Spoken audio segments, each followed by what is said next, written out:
दोस्तों, आज हम अपनी इस वीडियो में एलपीजी 1991 के बारे में पढ़ेंगे।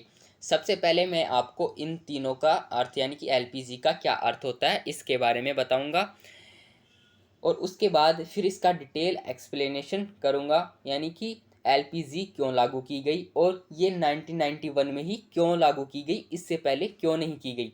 तो आइए सबसे पहले एलपीजी का अर्थ समझते हैं कि एलपीजी क्या होता है। तो देखिए, एल का मतलब होता है लिबरलाइजेशन यानी कि उदारीकरण। हिंदी में हम इसे उदारीकरण भी कहते हैं। तो देखिए, उदारीकरण से कुछ पता चल रहा है, आपको कुछ समझ में आ रहा है। उधार, ये उधार से बना है। उधार का मतलब होता है, आप हिंदी में इसे ऐसे समझ सकते हैं, छूट देना, या फिर इंग्लिश में समझते हैं फ्री करना, छूट देना। इसे एक एग्जाम्पल से समझते हैं आप, एग्जाम से आपको अच्छी तरह से समझ में आएगा। मान लीजिए एक एक्स नाम की कंपनी है, उसमें 100 कर्मचारी काम करते हैं। ध्यान से सुनना, एक एक्स नाम की कंपनी है, उसमें 100 कर्मचारी काम करते हैं, किंतु वो कंपनी प्राइवेट है। तो उस कंपनी का जो मैनेजर है, वो जो भी काम उनको देता है वो सारे किसी गवर्नमेंट कंपनी से पूछ कर देता है। लेकिन अगर गवर्नमेंट कंपनी ने उन्हें कह दिया कि तुम अपनी मर्जी से कुछ भी करो, हमें कोई लेना देना नहीं है, तो उसे कहते हैं कि छूट देना, यानी कि उसके उसके कामों में किसी को छूट देना। दूसरे एग्जाम्पल से आप ऐसे समझ सकते हैं कि घर में आपको कोई छूट मिल जाती है किसी काम को करने की, तो वो भी उदारीकरण होता है। उदारीकरण का मतलब होता है स्वतंत्र रूप से अपना कार्य करना। तो एल का मतलब आपको समझ में आ गया क्या होता है। अब पी का मतलब समझते हैं, देखिए क्या होता है। पी का मतलब होता है प्राइवेटिलाइजेशन, जिसे हम हिंदी में निजीकरण भी कहते हैं। निजीकरण का मतलब क्या है, देखिए नाम से पता चल रहा है। निजी का मतलब अपना या खुद का। तो देखिए, आप खुद का बिजनेस करते हैं या किसी दूसरे का बिजनेस में हाथ बटाते हैं, कितना फ़र्क होता है ना। तो सरकार ने क्या किया कि जो प्राइवेट जो उद्योग थे, उन्हें उनका निजीकरण कर दिया, क्योंकि जो पहले जो उद्योग थे वो सारे गवर्नमेंट थे, बहुत ही कम प्राइवेट थे। तो उन सब गवर्नमेंटों से सबको प्राइवेट कर दिया गया। बस सरकार ने केवल अपने पास 17 उद्योग रखे थे, उनमें से इनको भी कम करके 3 उद्योग कर दिया गया। अब इन 3 उद्योगों का आपको नाम पता होना चाहिए कि 3 कौन से उद्योग हैं जो सरकार ने अपने पास रखे और सारे उद्योग प्राइवेट कर दिए। तो 3 में से सबसे पहले है डिफेंस, जिसे हम सुरक्षा बल भी कहते हैं, या फिर सैन्य सुरक्षा या सुरक्षा, वो अपने हाथों में रखा है सरकार ने। दूसरा हम एटॉम एनर्जी, जिसे परमाणु ऊर्जा भी कहते हैं, तो ये भी अपने पास सरकार ने रखा है। तीसरी हम रेलवे लाइंस, तो ये भी सरकार ने अपने पास रखा है। तो ये 3 चीज़ों के अलावा सब कुछ प्राइवेट कर दिया सरकार ने। तो प्राइवेटाइजेशन, पी का मतलब भी आप, एल और पी का मतलब आपको समझ में आ गया। अब जी का मतलब देखते हैं, जी का मतलब क्या होता है। देखिए, जी का मतलब होता है ग्लोबलाइजेशन यानी कि वैश्वीकरण।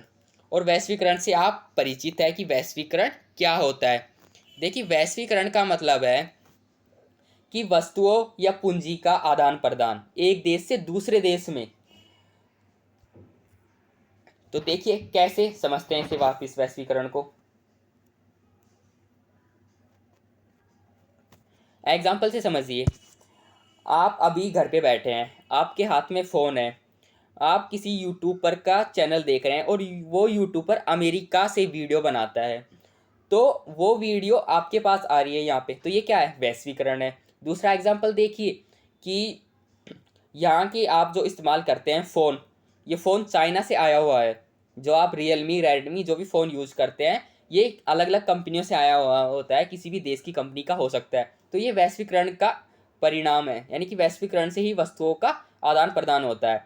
ये पहले नहीं होता था, लेकिन 1991 से ये होने लग गया। अब तीनों का मतलब आपने समझ लिया कि उदारीकरण, निजीकरण और मतलब वैश्वीकरण का अर्थ क्या है। अब ये समझते हैं कि ये 1991 में ही क्यों लागू की गई, उससे पहले क्यों नहीं लागू की गई। तो देखिए, आपको पता है कि हमारा देश 1947 में आज़ाद हुआ था। तो 1947 से 1990 तक की हमारी जो अर्थव्यवस्था थी, बहुत ही गतिहीन अर्थव्यवस्था थी। बिल्कुल कोई मतलब उत्पाद बहुत ही कम बिक रहे थे, बहुत ही मतलब उत्पादकता बहुत ही कम थी, निम्न स्तर की उत्पादकता थी। कृषि में भी बहुत सी समस्याएं आई थी, आपने देखा कि कितनी बीच में क्रांति लाई गई, हरित क्रांति, श्वेत क्रांति, कितनी क्रांतियां लाई गई। लेकिन हुआ क्या कि जब 1990 की बात है, हमारे पास बहुत ही आर्थिक तंगी आ गई। आर्थिक तंगी मतलब कि हमारे पास सिर्फ 15 दिन का कोष बचा था, 15 दिन का राजस्व कोष बचा था, यानी कि सरकार के पास सिर्फ 15 दिन के लिए ही भुगतान बचा था। अब वो किसी बाहर से सामान मंगाए, किसी देश से, मान ले वो चाइना से सामान मंगाना चाहती है, तो केवल 15 दिन तक ही वो उसे मतलब 15 दिन का ही उसके पास इतना भुगतान था कि वो इतना ही भुगतान कर सकती है, उसके पास ज़्यादा भुगतान नहीं था भारत सरकार के पास। तो उन्होंने, भारत सरकार ने जो वर्ल्ड बैंक है, वर्ल्ड बैंक और IMF, ये याद रखना आप, IMF, तो इनसे दोनों से लोन मांगा। तो देखिए वर्ल्ड बैंक जो होता है वो दीर्घकालीन समय के लिए लोन देता है और कम ब्याज पर लोन देता है, लेकिन जो IMF होता है वो कम समय के लिए ब्याज देता है, वो कम समय के लिए लोन देता है और ज़्यादा ब्याज लेता है। तो भारत ने भी इन दोनों से लोन मांगा। तो इन्होंने क्या कहा कि हम तुम्हें लोन तो देंगे लेकिन हमारी कुछ शर्तें हैं। तो इन्होंने क्या शर्तें रखी वो देखते हैं, चलिए।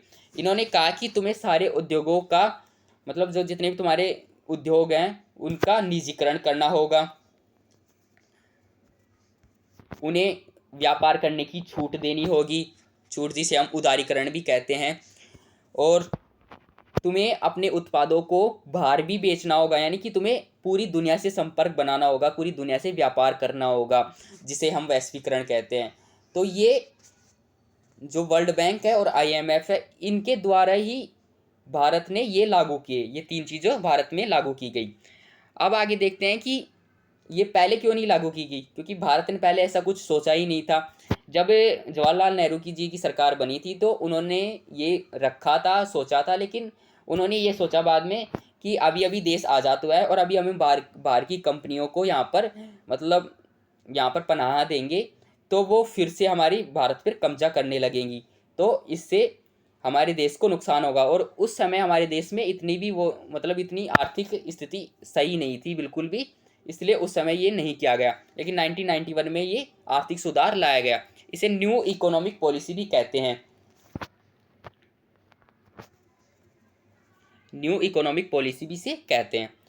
अब हम देखते हैं कि वैश्वीकरण, ये वैश्वीकरण पे क्वेश्चन आ जाता है, वैश्वीकरण। तो वैश्वीकरण जब भारत में लाया गया था तो भारत ने विदेशी कंपनियों से कुछ शर्तें रखी थी कि तुम हमारे देश में आओगे लेकिन जो भारत की कंपनी है उसके साथ तुम्हें हिस्सेदारी करनी होगी, यानी कि तुम्हें 49% हिस्सेदारी भारत की कंपनियों के साथ करनी होगी और 51% भारत की कंपनियों की हिस्सेदारी होगी उसमें, ताकि तुम पूरा अपना जमाव भारत में ना बना सको। तो ये कुछ शर्तें रखी गई थी, तो इसे प्लस बना के फिर 100% होता था। तो देखिए क्या होता, एग्जाम्पल के लिए समझिए कि भारत से एक कंपनी आई होंडा, जो कि साउथ कोरिया की है होंडा कंपनी, भारत में उसने हीरो के साथ साझेदारी की, तो क्या बन गया, हीरो होंडा। फिर भारत एक कंपनी आई जापान की, सुजुकी, उसने भारत की मारुति के साथ वो किया, हिस्सेदारी की, तो मारुति प्लस सुजुकी बन गया ना। तो ऐसे ही हिस्सेदारी की गई और ऐसे वैश्वीकरण का फिर आगे प्रभाव बढ़ता गया। तो उम्मीद है आपको तीनों चीज़ें समझ में आई होंगी, उदारीकरण, निजीकरण और वैश्वीकरण, तीनों चीज़ें क्या हैं ये आपको समझ में आ गई होंगी। तो अगर वीडियो आपको पसंद आई है तो वीडियो को लाइक कीजिए, मिलते हैं फिर नेक्स्ट वीडियो में, तब तक के लिए बाय, धन्यवाद।